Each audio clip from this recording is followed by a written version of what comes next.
Okay, now that I played Overwatch more extensively, I can finally give a summary on my experiences over first 500 games, so pull up a chair and listen up. I gained access to beta as soon as it relaunched, and really I was surprised and excited to give it a go. Now, as I jumped in my first game, I was a bit disappointed in myself not being able to do much good, but that was the first thing to go out the window the next day, and day after that. By that I mean I got used to the game rather quickly, which was nice. One thing though stood out to me more than anything else. So instead of having different weapons for each hero like in other class-based shooters, Overwatch has hero skills, and to be honest, they work very well, and at no point while playing I wish I had some sort of secondary weapon or dedicated melee one to switch to. Well, okay, some heroes do have such a thing, but that point aside, you get what I'm saying. Also here, it's worth noting that when I started playing, I set a goal for myself. Play the least play hero at all times. Explanation for this I already made in a separate video, so if you care, you can go and watch it. But the bottom line was that this way I learned to play each hero, and it also made sure that I didn't neglect any of them.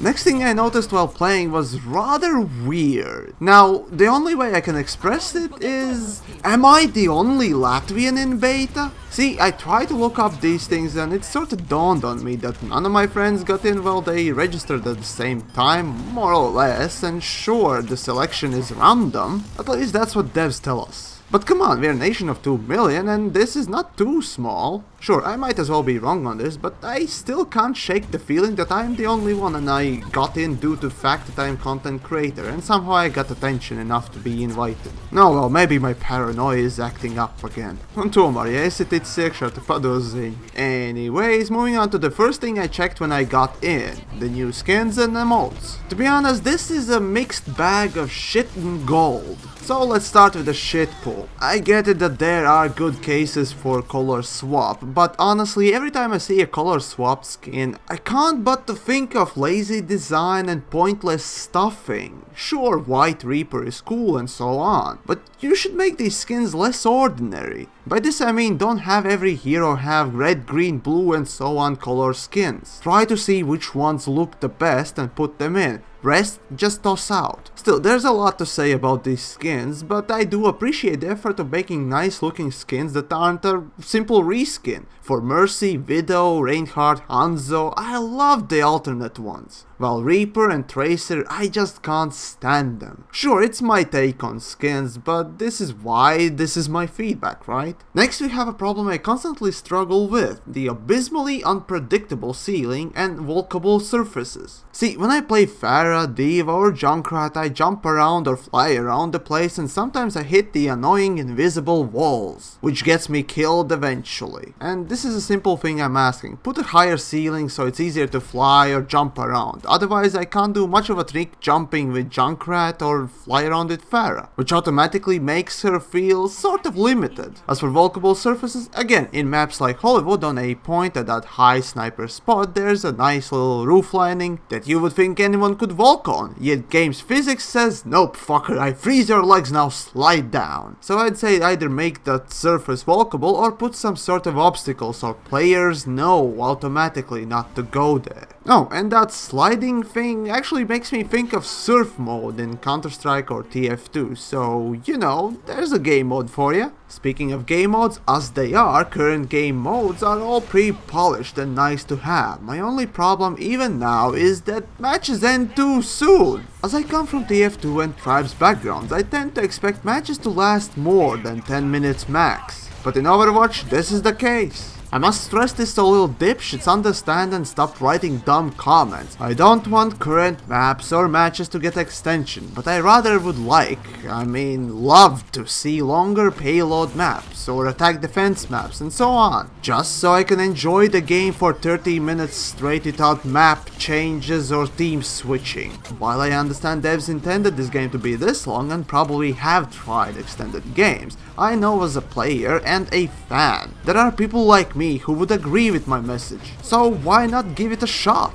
Okay, moving on, there are a couple of improvements I want to touch on when it comes to heroes themselves. Let's start with Mercy. She's a dedicated support and pretty much the main healer from the looks of it. But then why Lucio is better? At this point, Lucio's AoE heal is way better, and so there is no real point in picking Mercy as the healer. Here I suggest instead of nerfing Lucio, buff Mercy's healing ability, and hey, taking from TF2, maybe some overheal or damage reduction couldn't hurt too much either. Next we have Zarya and her shields. See, it's hard to tell when those shields are on, so it would stand to reason that somehow these indications that you're protected are more explicit. Oh, and then comes Winston. To me, he really deals way too little damage, so maybe a little buff there could help. Anyways, for a moment, let's talk performance. As I have high-end PC, I can afford fancy graphics. So, as I put on everything on max, I was sad to see that my frames were below 144. See, this type of game where maps are small and effects aren't that huge, frames should be decent. But no. Then I started to wonder, does this game even has SLI support? So after a while of searching, thanks to people on Reddit, I got the info that yes, the game has SLI support. But you have to manually switch from Nvidia recommended to force alternate frame rendering number 2 thingamajig for SLI. And with that everything was going perfect, yet for some reason my frame rate was capped at 154.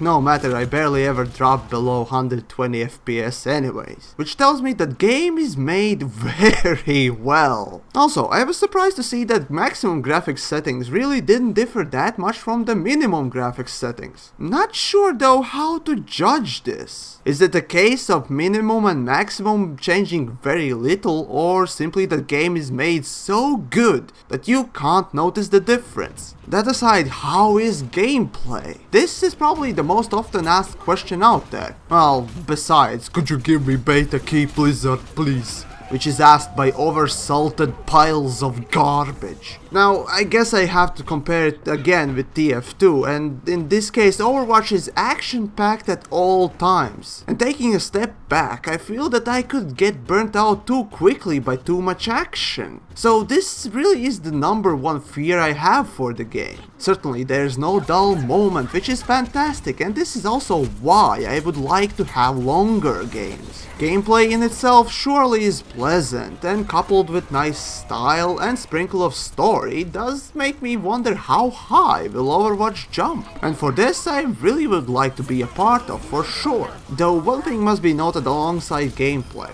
the HUD clutter. Yeah, many have reported this, so I'll be quick about it. So what do we want? Well, ability to mod and customize HUD parts. What annoys me the most is killstreak and capture/defense notifications that take up a lot of my screen, so at least get rid of that. So there you go, really. At the end there's one more question that needs answering. Is it worth 40 euros? Well, fuck, I still can't decide. Yes, the game looks great. Yes, the game plays amazingly. Yes, it has potential. And yes, devs are good. But is this the way for the future games? See, I can compare Overwatch to TF2 till somebody stabs me in the neck, but really buying games for 40 bucks might not sound that bad for some. But eventually someone like, I don't know, EA or fuck knows who will charge equal or higher price for lesser product. Good example would be Battleborn, essentially inflating prices for these games, and so fucking up the lower income fans. It's hard for me to say if Overwatch will come out worthwhile. So for now, all we can do is just compare. And I guess I can mention that CSGO at this point costs about 15 bucks. So really judge it for yourself. The bottom line is that if you haven't bought into the hype and you still want to play the game for story or experience, then just get it. But maybe not pre-order, as this type of bullshit must be pushed back. And if you think I'm wrong for saying that, just remember the single sentence: augment your pre-order. So there you go, hopefully an interesting feedback for devs and community to view alike. While this is my feedback on things I felt to be more urgent, there are bits and pieces that I could go into, especially heroes, but that's for the future.